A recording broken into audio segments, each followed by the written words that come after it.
Turtles. So again, my name is Tiana Williams-Claussen. I am a Yurok tribal member. Catherine had asked when I first came on, how do I say my ancestral village, which is actually a part of my introductions. I come from the village of Weshwell, which is at the downrivermost point at the mouth of the Klamath River in Northern California. Of course, you guys know the Klamath River on the south side. So I was born and raised in this area. It's been my home. It's been our home, my family's home, since time immemorial, as we say. And I'm very happy to be here today to talk about a project that's very near and dear to my heart, both as a scientist and someone who supports, ecological restoration, but also as a tribal member, which is our Northern California Condor Restoration Program, which in my mind is both cultural and ecological restoration in the Pacific Northwest. So I'm going to start out, in case anybody needs some background on the birds themselves, some background on who we are as the Yurok people, what we've done so far to date, and what our next steps are for bringing condors home. So just as a bit of an introduction to the condor, this is him or her. They're a really amazing bird. They're actually the largest land-based bird in North America with a wingspan of as much as 9.5 feet. They can weigh as much as 25 pounds if you're talking about a big male. And we often say that their lifespan is unknown because honestly, they're so long-lived, we haven't really been studying them long enough to know how long they can live. We do know that their near cousin, the Andean condor, under the kind of more ideal situation of living in captivity, can live as much as 80 years. So they're a very long-lived bird. The ecological role that they play is they're a giant obligate scavenger. So basically they're a large vulture. They're a little bit different than, say, the turkey vultures that we have in our area right now. They're abundant everywhere in that they're so much larger, they can take advantage of larger animals. So whereas a turkey vulture might get stymied by an elk carcass or a sea lion on our coast, a California condor can just get right in there and start opening up that carcass for decomposition, which is an important ecological niche. They're a monogamous species, generally formed pair bonds, and really focus on being good parents with only one egg laid every other year. And then they'll actually raise that chick for a full 2 years. They'll incubate for a little more than 56 days, so 56 to 58 days. And then the chick won't actually fledge until about 6 to 7 months. They don't reach sexual maturity until about 6 to 8 years. And this information is all really important because it feeds into the fact that they are an endangered species, listed both under federal and California Endangered Species Acts. That relates a lot to the fact that they unfortunately have a high mortality rate, which is mostly human caused. I'll go into that later, but this slow reproduction rate. And so without intervention, that high mortality rate has been driving their populations down. Just as an example, though, you look at a similar sized bird, the eagle, like a bald eagle, they can have as much as 2 to 3 chicks per year. So in ideal situations, you'd have 20 to 30 new eagles, whereas you'd only have 5 new condors over the course of, say, 10 years. So it makes a difference. As a species, they are actually very adaptable. In the Pleistocene epoch, they used to go all the way up into what's now British Columbia and down into what's now Mexico, across what's now the United States and up into New York, so able to take advantage of quite a bit of landscape. Nobody's 100% certain why, but when people really started assessing these sort of things, they were seeing that their approximate range as of the 1850s had been reduced to kind of this big grayish brown blob area. Still north to south pretty good, but not too much far past the Rockies to the east. By the 1950s, their range had shrunk to that kind of red wishbone that you see in central California. And it got so bad that by 1982, and this is just kind of a graph of their downward trend, by 1982, there was only 22 condors left in the entire world. So, like I mentioned before, most of this is unfortunately human caused, seemingly. There was a lot of changes post-American contact. One of the big ones was a reduction in megafauna, or again, those large animals that they preferentially feed on, both because there's just a lot more people to feed, but there was also the introduction of more market type hunting. So a lot of the elk and deer, the seals, whaling industries, all those populations kind of tanked for a while. There's direct human take. They're very cool birds. So people would actually harvest them or kill them and then, stuff them or take their feathers. There's like an anecdote that goes around that the California gold miners would like to fill up the California quills with the gold dust that they collected. There was a lot of change in the habitat that they relied on. In our lands particular, they rely on those old growth redwoods for nesting and roosting. And they also rely on a lot of open prairie because they're a big bird. They need a lot of open space. And when they feed, they typically want those big open spaces. I can't speak for our whole region, but at least in tribal territories, when we were prohibited from our prescribed burns that kept these prairies open, there's only about 1% of our prairies left from what there used to be historically maintained. And of course, the redwood forest is much smaller than it used to be. So things like that impacted them. There's what we call incidental poisoning, in the sense that people would put out poisoned carcasses for other species like wolves or coyotes, and the condors would eat them and die. And there's actually two remaining issues that are still impacting our environment pretty heavily, which is residual DDT contamination, even though we banned it back in the 70s, and lead toxicity. And I'll talk about both those more later, because that's part of what we assessed before we brought Condor home. But just as a quick note, the lead toxicity in particular seems to be most closely tied to the use of lead ammunition, and has actually accounted for 50% of known condor mortality rate, or known condor mortalities in 2020. So it's a pretty big deal. But in any case, the mortalities drove the really controversial decision in the 1980s to bring all of the birds into captivity in the hopes of starting a captive rearing program, hoping to build up their population so that they could be re-released into the wild. And so here's an example of a condor egg that's being candled, that's being checked for good health. They're very closely monitored, every bird pairing monitored, every egg monitored. Some of you might have heard of double clutching, where they would like actually have the condors lay and raise an egg, but then I'll have them raise another one through some kind of voodoo, and then hand raise them. So it's just lots of effort into going and growing the population.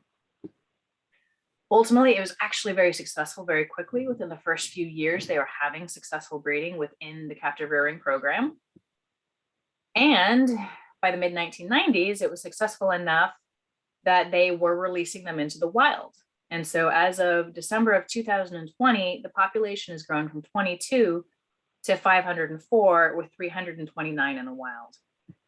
That's the December 2020. I haven't yet got the updated numbers for December 2021, unfortunately, but I do think the population grew a little bit. But the real question is this sort of interaction sustainable? Because this is actually kind of more where the condors are currently situated. They started releasing them in Central California, along the Big Sur coast of the Ventana Wildlife Society and Pinnacles National Park, a little bit interior. The U.S. Fish and Wildlife Service has a release facility down in Southern California. This is actually where that comes from, where there's a lot of human condor potential conflict. And then they have another site in kind of the Arizona-Utah area run by the Peregrine Fund. There's also an additional kind of international site in Mexico, which is actually doing pretty okay, but it tends to have pretty small population. But obviously in the more southern areas, there's a lot more human population, there's a lot more potential interactions. And so the Yurok tribe has a bit of a different dream. So this is a picture by our local Gary Bloomfield, who's a local artist, does some beautiful work depicting condors flying over the relatively pristine rivers of far northern California on the coast here. You can see the Pacific Ocean in the background there. And that's, of course, where we're located. We're the Yurok tribe. This is kind of an area map of where you can find us. That kind of red blob you see in the middle is our ancestral territory. If you can see it, there's a red line, a narrow red line, which kind of goes around what's actually the Klamath River. That's our reservation. And so the reservation is something like our jurisdictional boundary. It's where we actually have legal authority to make laws and enact management.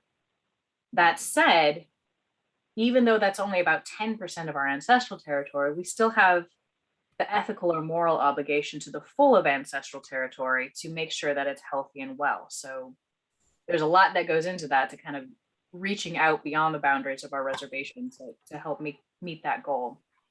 The green area is Redwood National and State Parks. And so the Redwood National and State Parks have been an amazing partner for us so far. Our program got started in 2008. We'd been talking about it for quite a while. We actually approached them in 2007 before we even officially got started and say, hey, we want to bring condors home. And they were just massively enthusiastic and they said, sign me up, let's work towards this. So ultimately, the place that we found to release them is kind of in a combination spot that is both Redwood National Parklands, but also within Yurok ancestral territories. The little inset map in the corner, the little yellow dots are where condors are currently being released, and the little purple dot is where we're proposing to release them. So you can see it's quite a geographical jump northward into that kind of historical territory. Now, we're doing this in part because we're constitutionally mandated to restore our natural world. Condors relate to our Constitution in a couple ways. The one point in our Constitution is that we seek to preserve and promote our cultural language and religious beliefs and practices forever and ever, and Condor ties to those. And that we also seek to restore and enhance the tribal fishery, water rights, forests, and all other natural resources, which includes our wildlife community members. So these are a couple of our driving forces for bringing Condor home. Ultimately, the decision to bring Condor home was made by this group, which is a group called the Tribal Park Task Force. And they're a panel of our tribal elders who were tasked with kind of prioritizing cultural and natural resource restoration needs in Yurok ancestral territory. And they actually chose Condor, Prey-go-neesh in the Yurok language, as the single most important terrestrial-based species to bring home to Yurok country. They actually haven't been here for over 100 years now. Man, I started saying that like 20 years ago. So it's almost a century and a quarter century at that point. So it's been a long time since they've been home. Now, the reason for that we wanted to bring them home is for us, Condor is poised, which kind of means spiritually high or spiritually powerful. He's one of the most spiritually highest animals that we have in our region, according to our belief systems. In the words of one of our former councilmen and a cultural leader, Richard Myers, it can soar the highest. So we figured that was the one to get our prayers to heaven when we are asking for the world to be in balance.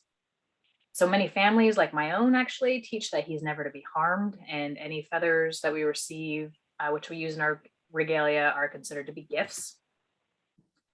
They're particularly important to our jump dance and our white deerskin dance, which are our world renewal ceremonies. They're some of our highest of ceremonies. And our relationship with Condor goes all the way back to the beginning of time, when even before humans were really on the scene, and it was the spirits or the animals of the world who were designing how to keep the world renewed and in balance and healthy. And so that's what we consider to be our primary reason for being is world renewal. And so at that time, he gave us the Condor song, which we continue to sing in these dances.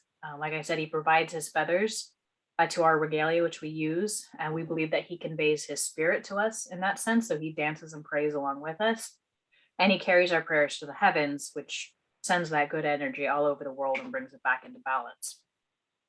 So we've been pretty heavily impacted from a cultural or spiritual points by not having Condor in our skies. Whew. I've given this presentation in various forms before. This is always the trickiest one because it's such a complex concept.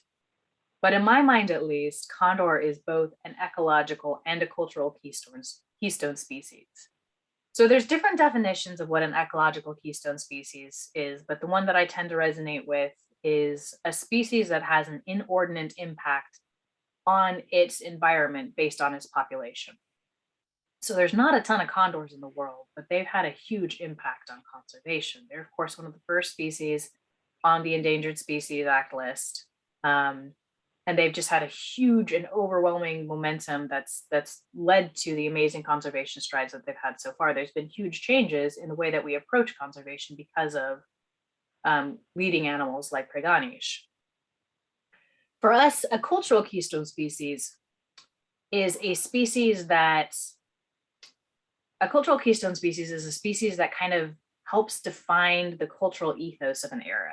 And so that harks back to how important he is to our world renewal ceremonies. Now, obviously, if Condor hadn't been a part of our world, we probably would have evolved in this region a little bit differently. Now, these two kind of cross over each other because part of Condor's ecological importance is in the ways that he relates to us as human beings as we relate to him, which is kind of that more cultural component. We, unfortunately, as humans, caused his near demise, and it's in our hands that his reascension is going to be. And so the incredible and passionate conservation narrative that goes along with condors, like I said, has been pushing us to do better and better. So it's that cultural relationship we have with him that's in the end having a bigger ecological impact than condor would have on their own, because of the relationship that we have together. So I say that he's both an ecological and cultural keystone species. I think that one of the things that I really love about condor most is that he's such a great indicator of how healthy your system is, whether you want to say culturally or spiritually or ecological. If he's having problems, that means your world's having problems. If he's doing well, that means that your world is healthy. And so this is actually really epitomized, I think, in the parallel stories that can be told between condors, near demise and our near demise and other tribal people's near demise, because we were impacted by a lot of the things that they are impacted by. I talked about the reduction in megafauna. That was a direct impact on us. Those species that we relied on, that we lived in community with, were taken out of our caretaking, were taken away from our ability to feed ourselves or engage in ceremony with them or all of these other sort of things. So that was a major impact to us. We had to learn an entirely new different way of living, which impacted our culture and made things hard. There was direct human take of condors because they were considered to be lesser species. Unfortunately, I would say that natives were considered to be a lesser species in certain respects, which resulted in massacres and the theft of our children. There was habitat loss, there was removal from our home. And I got to say, it's hard to be native without access to your home. Not impossible by any means, but if you're so place-based and you can't go to the places where your people have been since time immemorial, it's hard to be who you were meant to be. And of course, poisoning and things like lead toxicity.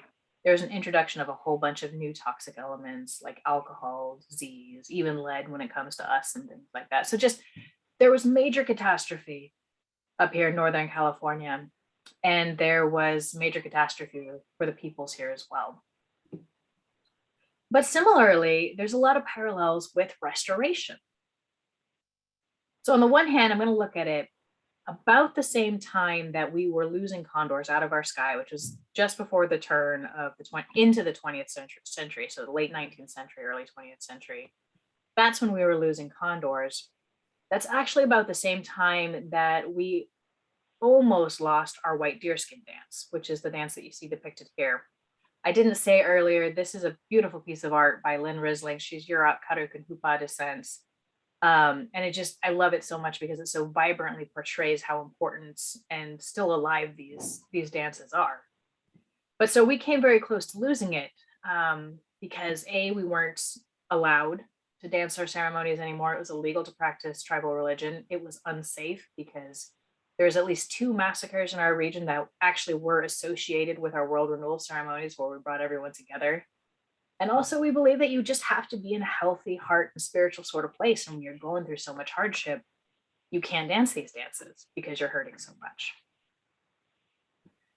But in any case, again, it's been a few decades now. It's been a long time since this happened, about 20 years now.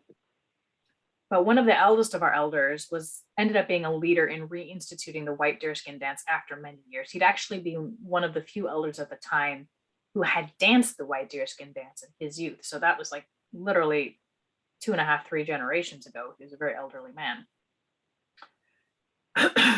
And so once again, we're dancing our white deerskin dance. We're dancing our world renewal dance. It was not long beyond that we started working towards condor restoration. It was not long, it was actually right about that same time we started working towards what we believe is a good idea is dam removal on the Klamath River. There's people who have mixed feelings on that, but we think that's a good idea for the river. It was about then that we really started language revitalization and working with our elders to capture ceremonial knowledge and things like that. So as we sing and pray for world renewal, our world is beginning to be renewed. And I think that there's a lot of connectivity between those things, between bringing Yurok people back into a healthy way of being our world and condors as well. So in any case, now these dances are healing the world again is the point. And you can hear this narrative told again and again across tribal communities. I will say before I close here, talking about the cultural aspect of things, I'm speaking from the Yurok perspective because that's what I know. But Condor is important to tribes throughout the Pacific Northwest and Northern California. And this world renewal ethic isn't just a Yurok thing. You know, it's Karuk, it's Hupa, it's Talo, it's Wiyat, it's Wintu. It's this whole Northern California region we believe to be ourselves to be world renewal people. And Condor is important to many of us. So all that stuff's pretty heavy, pretty deep. I'm going to take it back a little bit and talk about what we've actually been doing, a little bit more practical on the ground work in the here and now. So one of the big questions we had, I mean, condors did get driven out of our home many years ago. The question was, can they be safely brought back home at this time? And some of the major questions we had were, is there available habitat for condors to carry out their necessary life history needs? So roosting, nesting, foraging, that sort of thing. Will marine mammal derived organochlorine contaminant levels limit recovery in Northern California? So that's referencing residual DDT that I mentioned before. DDT, we're probably familiar with it, causes eggshell thinning. There's the question of, will lead limit recovery in Northern California? And with the clear ties to the use of lead ammunition, what are the attitudes of Northern California hunters, and will they accept non-lead ammunition as a viable alternative, which is non-toxic to condors? In super brief, our habitat analyses indicate that yes, there actually is high quality condor habitat here. So because of the conservation measures that were really put in place over the 20th century, there's been just a large rebound of the species that they rely on, the California sea lions, whales, the elk, and the like.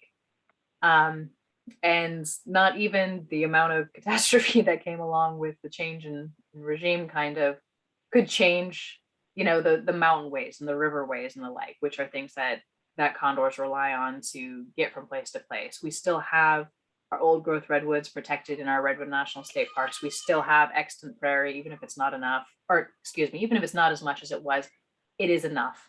So it looks like from a habitat perspective, condors should do pretty well. The next big question was looking at DDT and actually its breakdown contaminants, DDE and DDD. So we banned the use of DDT back in 1970s, but it's a persistent organic pollutant. So it's actually still very much in existence in the environments. Our particular concern, even though we're not that contaminated up here, was that long-lived and wide foraging animals like whales and California sea lions would go to more contaminated areas like the Southern California bite and the Montrose chemical spill, bioaccumulate DDT there because it's a fat-loving molecule. It's a lipophilic molecule. It builds up in these large, long-lived blubbery animals, come back to our shores, die, and then deposit it. Of course, I mentioned, and as we know, the problem with DDT is that it causes eggshell thinning. That remains true for condors, even though it's gotten better for other species, specifically because of this marine mammal contamination. This is an egg that's a healthy egg. It hasn't been contaminated by DDT.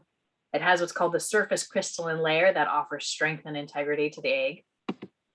This is an egg from the Central California flock managed by Tiana Wildlife Society in Pinnacles National Park. They do feed on the coast, whereas the Southern California flock actually doesn't feed so much on the coast. And it does have DDT contamination, and it's missing that surface crystalline layer. So without that, either the egg will break because it's too fragile, or it'll dehydrate because it can't retain water the way that it should be. And we got really good results there. So we did a comparative analysis. This is looking at our California sea lions as compared to California sea lions up and down the coast. The big red bar on the left is actually the sea lions on the Southern California bight. So that's where it's very contaminated. But as you head northward, there's a very clear downward trend in the amount of DDT available in California sea lions. So that blue bar in the very middle is actually the Central California animals. So that's where they are getting DDT contamination. Ours is about 7-fold lower than theirs. And they have the good news that about 50% of their eggs are actually making it just fine with no sort of intervention. So while they are being impacted by DDT, they're right on the cusp of positive reproduction despite it. And DDT is only going to go down over time. I can't say we won't have a problem here, but I'm very encouraged by this, and I'm very hopeful that we won't have a DDT eggshell thinning problem up here. The next and kind of last big question that we had was how big of an issue was lead going to be? And so the way that we got that was by actually looking at a surrogate species, since we don't have condors here, including both turkey vultures and common ravens. I've been kind of referencing a little bit, but to go into a little bit more detail about what's wrong with lead, of course, we know that it's poisonous. We've been getting it out of our paints and our gasoline and our pipes because of the neurotoxic effect that it has. We know in humans it affects behavior, development, and pretty much every system in the body. We know that lead is bad. The way that it's getting into the system, and every time that they get a bird that is sick with lead, they do a thorough, like if it dies of lead particularly, they do a thorough necropsy. Appears to be primarily through the use of lead ammunition. And so this is an example of a deer that's been harvested with a lead ammunition round. In particular, it's a 7mm Remington mag. It's got a lead core, a lead tip, 175 grain. It's pretty typical harvest round for hunting. And all of these little shiny bits in this deer thorax are pieces of lead. There's 547 pieces of lead counted in this picture. And that's the thing about lead. It is a soft metal, so when it impacts an animal, particularly if it hits a bone, but really if it impacts the animal at all, it will shatter into hundreds of pieces. Now, from a hunting perspective, and I'll say this as a hunter myself, that's a good thing, because with every bit of lead that scatters through the body, it carries kinetic energy and it knocks the animal down quick. It knocks the animal down fast. That's what you want to see. Unfortunately, a piece as small as a head of a pin is enough to kill a condor without treatment. It's also highly toxic to bald eagles, to golden eagles. So again, that's kind of getting back to, as we push towards non-lead ammunition alternatives, that's going to be a benefit to other species as well. That's kind of that ecological keystone species thing that I was talking about. So this was something we really wanted to talk about locally up here because, like I said, we're pretty much all hunters in my group. I mean, the Native American community relies still for hunting for subsistence, to actually feed our families. How do we work around this and keep hunting a part of our conservation narrative? In any case, the first step was to figure out whether it was a problem or not. And it was about as we expected. Yes, it's going to be a problem. In this case, our turkey vultures are on the leftmost part of the screen. It says 24%. So basically, almost 1 in 4 of the turkey vultures that we studied ended up having elevated blood lead levels at a level that would be impactful to a condor. It's not apples to oranges. Turkey vultures aren't condors, but it does say that these animals are getting exposed to lead. Now, the 2 bars in the middle and to the right that are a little bit taller are a similar study done in Mendocino County to our south. We were only able to look at turkey vultures outside of hunting season because they're migrating during hunting season. And that means that any contaminants that they do or don't have, we don't know if it's local or if they're bringing it in from someplace else. But you can see the difference between inside and outside of hunting season. So outside is that middle bar in Mendocino County. There's 36% of their birds have elevated blood lead levels. And inside of hunting season is that tall bar that says 66% were impacted by elevated blood levels. So there's quite a difference between inside and outside of hunting season, showing that yes, in our region, the hunting season does seem to be having some sort of impact on our local scavengers. We weren't surprised by this. We did a study at the same time with common ravens. They're non-migratory, and we saw that same dichotomy: lower outside of hunting season, higher inside of hunting season. Knowing that this was probably going to be a problem because lead is the most conventional material for most ammunition out there, we started immediately what we called our Hunters as Stewards project, like within 2 years of starting our program and getting these preliminary results. And our main approach there, we started with the Native American community, with our tribal community, but expanded out from there, was going and listening to hunter concerns about transitioning about lead ammunition, about non-lead ammunition, communicating our information clearly to them about how it was impacting the system, and figuring out how to address their concerns and bring them in as partners in conservation. Basically the message being that lead is a toxic material and that non-lead ammunition is better for wildlife, but also better for you and your family and your friends. For example, the CDC has come out with a recommendation that children under age 5 not be fed game harvested with lead ammunition because of the neuro impacts that it can have.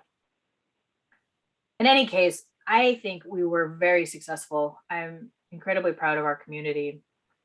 Depending on the event that we held, anywhere from 85 to 95% of the hunters that we talked to said, hey, I had no idea this was an issue. And of course, now that I do know, I'll make the switch to non-lead ammunition. And that made sense to me. I mean, I made the switch to non-lead ammunition a long time ago. That makes sense to me because I know there's such a conservation kind of ethic in our local hunting community. But it was really great to see that clear kind of quantitative assessment of how willing people were to make that change. Now, since then, California has, of course, banned the use of lead ammunition for all hunting applications. That went into full effect in 2019. And there's pros and cons to that. I mean, regardless of condors, we know that lead is bad. We know it's impacting condors. We know it's impacting eagles. So it kind of, in that sense, makes sense to do a ban.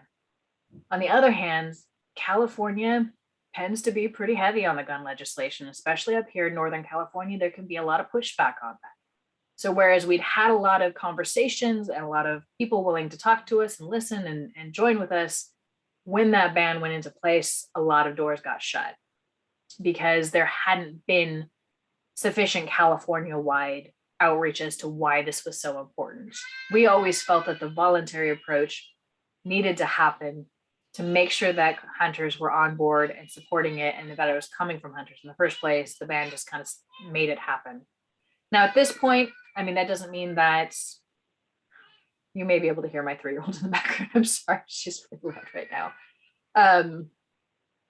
That doesn't mean in any sense that this is kaput. Obviously, the ban will probably result in the change that we want to see, but we're just continuing to do that outreach with our hunting community to make sure that they really have been told why, because that's only fair, but B, help them make the transition if they want to, which they kind of have to. In any case, I talk a lot about that because, like I said, it's actually a major issue for condors in the wild. And they've actually had studies say that if we can get rid of the lead issue, we can stop managing condors because that's such a big part of their mortality, and they could just be free flying and unmanaged. But that kind of outreach and partnership building approach has been our approach throughout this entire process. So we've also been establishing formal support from other partners within our region. But one of the big things was resulting in a memorandum of understanding with federal and state, tribal, industry, utility, nonprofit partners that A, bringing condors back would be a benefit to the region, B, it would be a benefit to condors, and C, they would put their efforts into helping bring condor home. So we actually started that process in February of 2012. By February of 2018, we'd had 16 signatories on it. So just a lot of overwhelming regional support. The next and kind of final stage of my presentation is what's next for condors on the North Coast. One of the big things that we've been going through for the last, honestly, 6 years was the environmental assessment process. So the U.S. Fish and Wildlife Service actually proposed to bring the population back as a non-essential experimental population under Section 10J of the Endangered Species Act, which is a mouthful. Basically what that is it brings them back under kind of, oh man, it's getting late in the night. My brain's starting to fog. But basically there's two approaches you can do. You can do fully protected under the ESA, or you can do 10J protections. And 10J basically allows you to craft specific conservation measures for the species of concern, but relax those that maybe don't actually do that much for the species, but may negatively impact the region. So some of these 10J rules actually developed out of these partnership buildings process that we had. We went out to people, we said, hey, we're talking about bringing back condors. We'd like you to be partners. What's your concern? And is there a way to address it?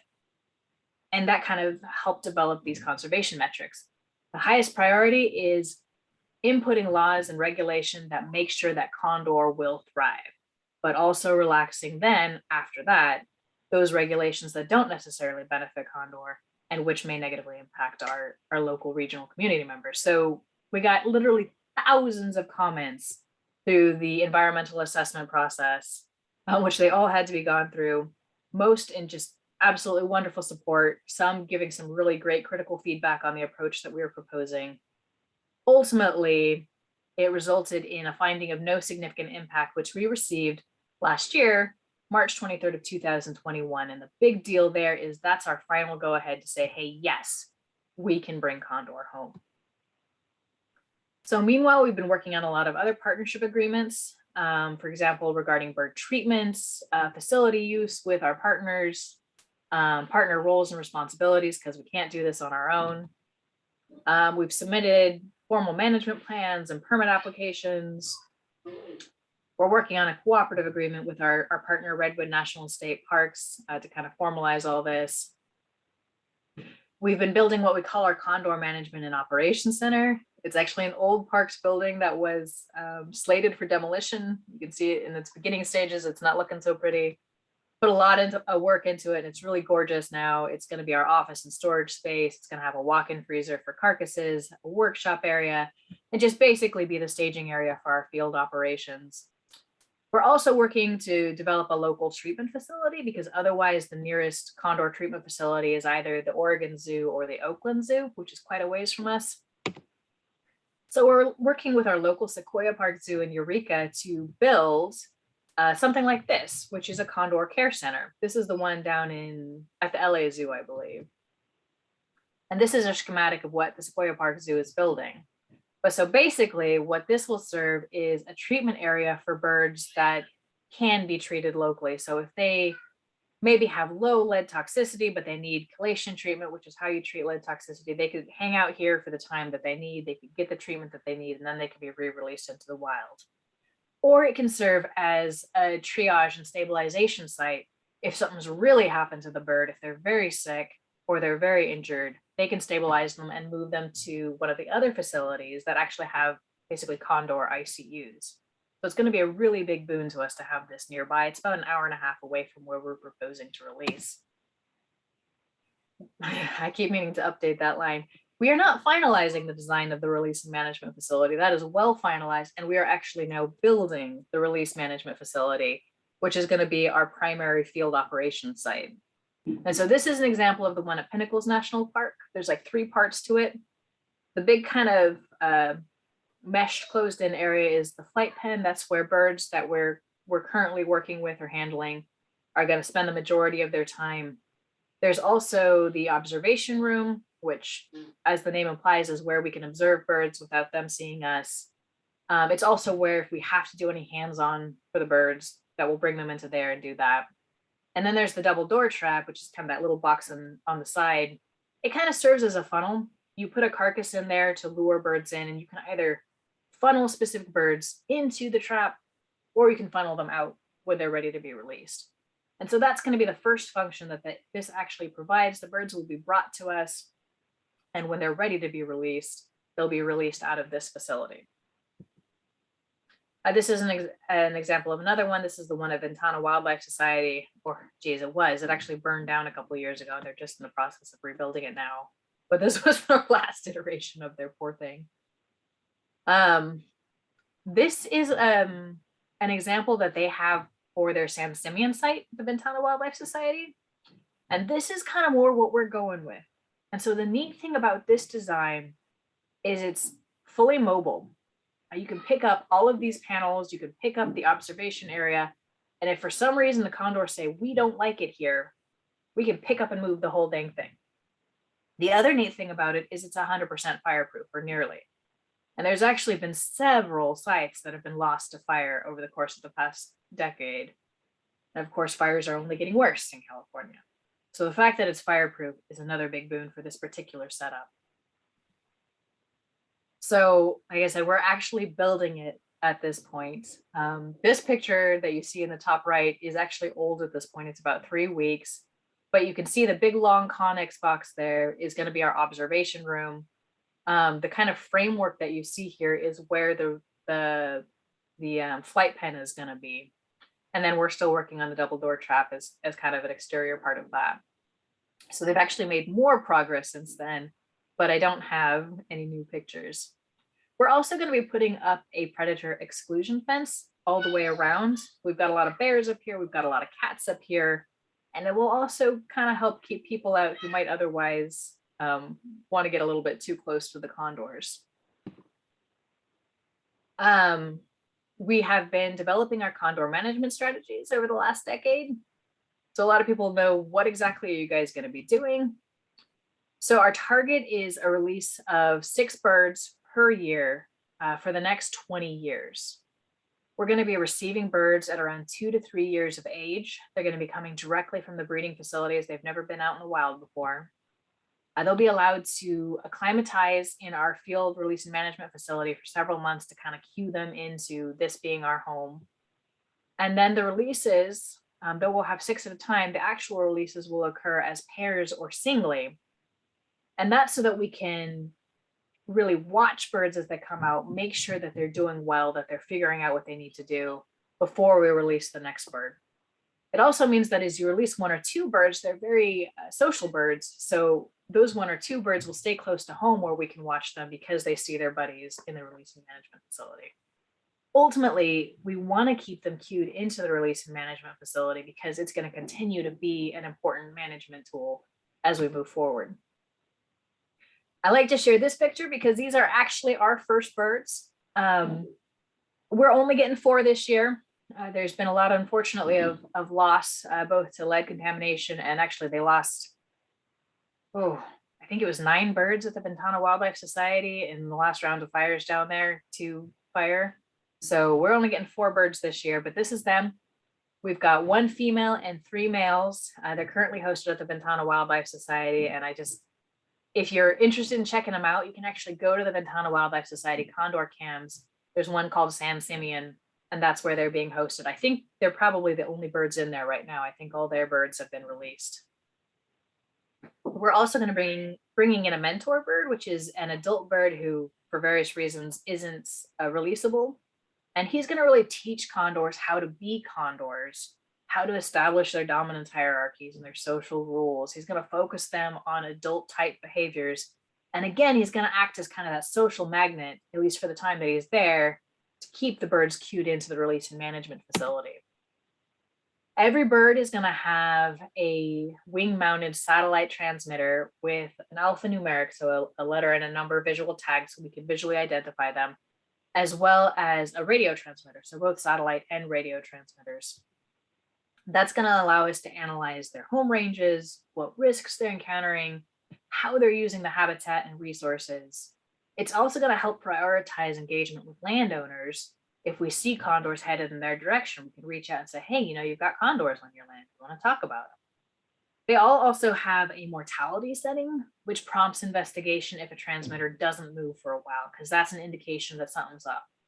Either the bird itself is sick or injured, or heaven forfeit, has died, in which case we want to collect the body, or it may just mean that they've dropped the tag, and we know then that there's a bird without a tag that we have to capture up and retag.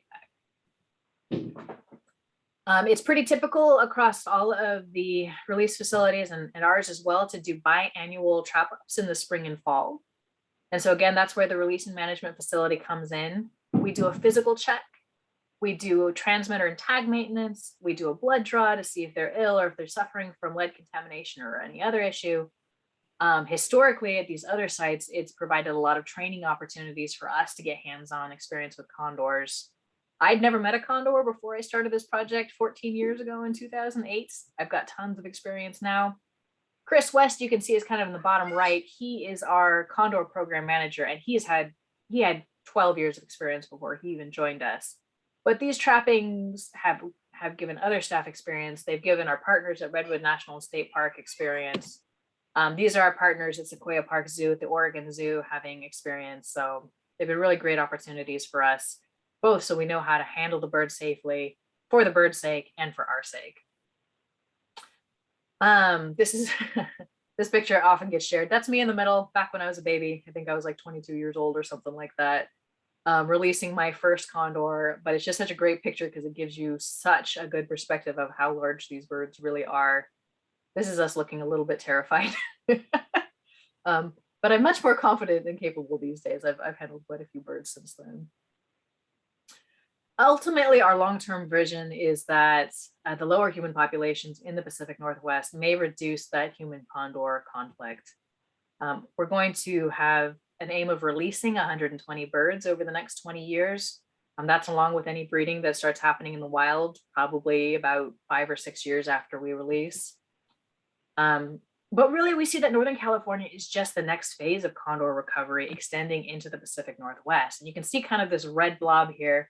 That's actually based on habitat analyses throughout the Pacific Northwest that say, A, humans know that condors used to be here, and B, there's a lot of those habitat needs being met in this region. So we think that's the way that they're going to expand. You can see as well, of course, expanding eastward and closer to you guys. Ultimately, our goal is to have birds without tags that don't have to be managed. And that's just the dream. I'm getting to my closing comments here. Again, I want to thank you guys for listening. I want to say how grateful I am to be a part of this project. I really consider it to be a restoration across generations sort of project because it came from our elders. It's my generation who's making this happen. And I'm just super excited that my little one, this is when she was fresh new, just a few weeks old, is going to be amongst the first generation of Yurok children to grow up with condors in their skies in over 100 years. She's crying. It's bedtime. She's not appreciating it. But she loves her Prey-go-neesh. She's always asking me for videos and pictures. And Condor's already a part of her world again. And really, that's what we're looking for, that condor be reintegrated into our world, both culturally and ecologically, not only for our benefit, but for everybody's benefit. I always like to close with just a really big thank you. This is just a snapshot of some of the partners who have helped us out. I'll throw a shout out as well to Audubon groups, both for presentations and things like that, but they often invite us to give kind of like radio talks or I've written several articles and things like that. And all of this press has just been really amazing and gotten the word out about our condor restoration programs. But there's just so many people have brought us to this point so far. And with that, I'll say wachlau, or thank you very much. If you have more questions, of course, now is the time to ask them. But we also have a website. You can find us at yuroktribe.org/wildlife, or if you're on Facebook, we do have a Facebook page there. You can search Yurok Condor Restoration Project and find us that way. That's it. Wachlau. That was wonderful. Tiana, thanks. Thank you so much. Wonderful. Did you say when do you plan to release your first birds? That is an excellent question. I did not say it. So we're hoping to have the facility built by mid-February, at which point the birds will actually be brought here to kind of start that acclimatization process.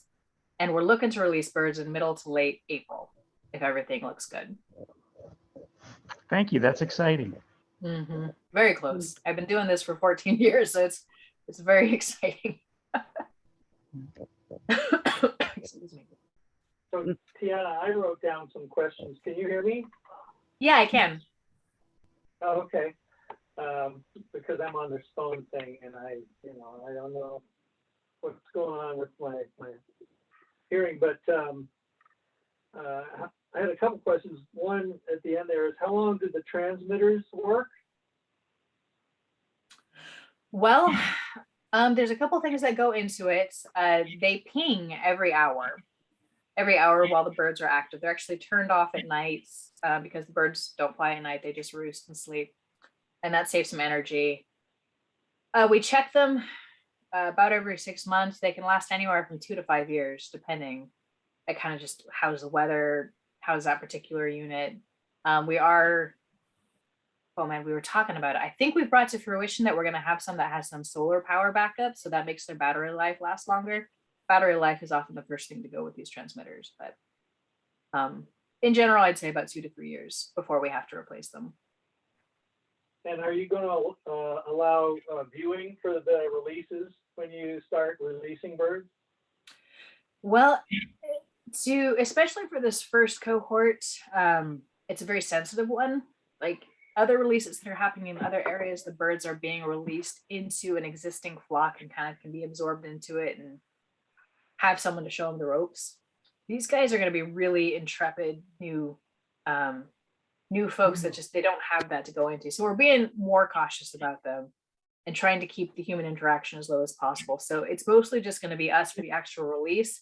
That said, part of what we're doing, I didn't touch on, is putting up a solar panel array and getting data connectivity out there. So we have energy and we have connection.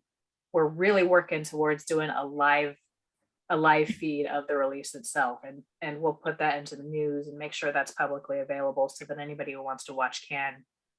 I imagine the birds are going to stay pretty close to home right off the bat, but we're working with other parts of the Yurok tribe and with Redwood National Parks to get a really strong interpretive sort of setup as well, so that we can tell people where to find condors safely and also just kind of share this biological and ecological information we've been sharing with you guys. Great. The other question, I missed this, but the major predators there where you're at are cats and what was the other one, bears or?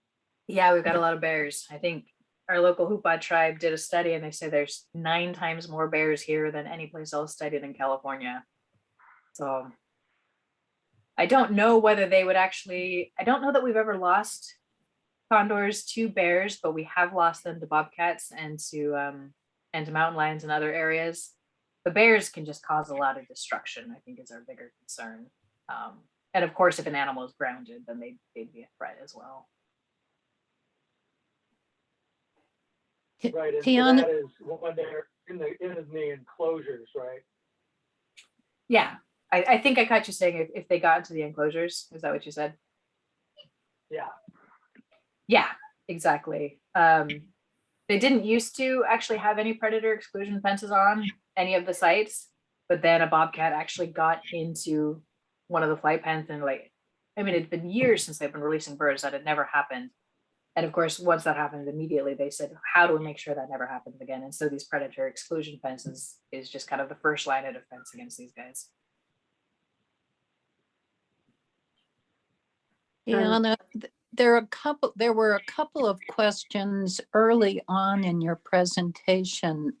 One of them is about genetic diversity. How is genetic diversity? Are you worried about it? How is it managed with that small a total number? Yeah, that's a great question. Because actually, I mentioned there was 22 birds left total. They've got genetics on all of those original birds. There's actually only 14 genetic lines, and the other birds are all kind of closely related. And so every single bird that came out of those original 22 is tracked and managed for its genetics. They take blood samples and they do DNA analyses for every single one. And so I mentioned that we had 4 birds allocated to us. There's a very complex sort of process that the California Condor Restoration Program in general goes through every year to say, okay, we've got these birds here representing this genetic kind of line, and we need some over here. Where are we going to place these different birds which come from these different genetic lines in order to best magnify the genetic diversity?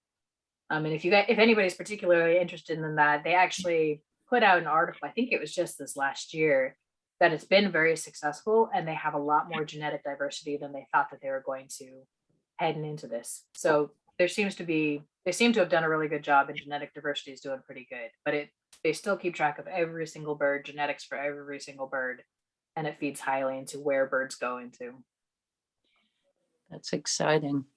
So someone else asked a question that I think you answered. The question was, where are they keeping the 324? Is that on your on one of your earliest slides?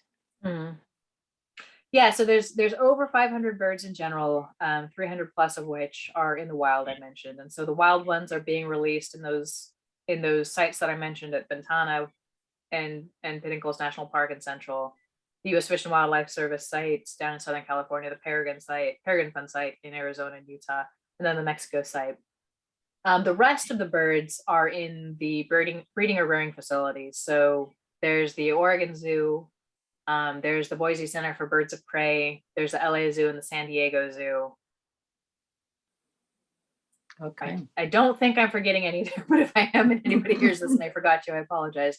But they're all housed in the breeding facilities right now, either as birds that are going to be released, or birds, like I said, that couldn't be released, or birds that are so important genetically that they just really need to be protected while they continue to contribute to the populations. Thank you.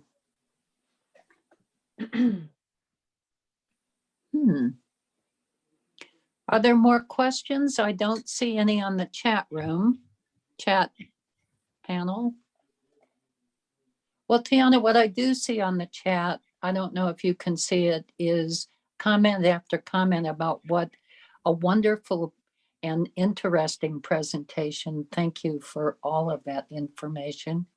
And most of all, of course, thank you for your work. These are exciting times for the tribe and for all of us throughout Northern California. It's going to be exciting. Make sure you keep us posted about those release cams. It will be fun to watch them fly. Well, definitely. And well, like I said, we'll try and live feed the actual release itself, but ultimately the goal too is just to have those cameras up all the time so that people can just check in and visit with our condors and watch and learn about them. We'll expand that program as our population expands to feeding sites, to nests that get set up and things like that. We're really excited about really making Condor a part of our Northern California home again. Obviously out in your guys' area as well. So I really appreciate being here. I appreciate the great audience, and that those are some really good questions actually. So I appreciate that. Yeah, it's good, and I just appreciate it. I just Well, want to say, for me, how uplifting your whole presentation is, and I love the tribal, all the tribal information and the images that you put up there with the white deer skin and all. It was just incredible. Well, thank you very much. I'm always happy to talk about that tribal perspective. On the one hand, because for so long you couldn't, like I said, you couldn't talk about these things. It wasn't popular to be Native. It was dangerous. But two, just because there's so many great groups like this group that I think that speak in that language. You know, we're all coming from the same sort of place of wanting to bring the world into healthy balance again. You know, so it's just great to have like minds and knowing that there's so many people working towards bringing the world back into balance. Indeed. Well, and you know, we're counting on you in the World Renewal Department, so we want you to be successful. Thank you very much. Thank you for sure. All right, well, if there are no more questions for Tiana, I want to thank everyone for attending this wonderful, wonderful, inspiring presentation. And thank you so much for the work that you're doing. And thank you, everyone, and have a good night. And we'll see you at the next presentation.